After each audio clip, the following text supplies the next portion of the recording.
సంగారెడ్డి జిల్లా రాయకోట్ మండలం హుస్నాబాద్ గ్రామానికి చెందిన మేదరి మణెమ్మ భర్త కీర్తిశేషులు హనుమయ్య నిరుపేద కుటుంబానికి చెందిన దళిత మహిళ. ఆమె కుటుంబానికి 9 సంవత్సరాల బీఆర్ఎస్ ప్రభుత్వంలో కూడా ఇల్లు ఇవ్వలేదు.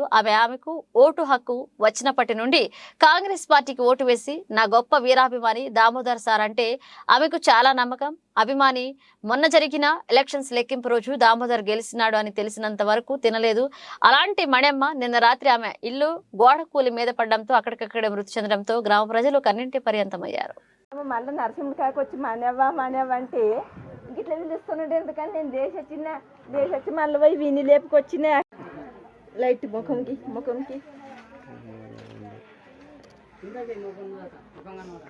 ఒక 20 నిమిషాలు కాలేస్తాడు ఇంట్లో వండి ఇప్పుడే కదా అది రాకొచ్చింది.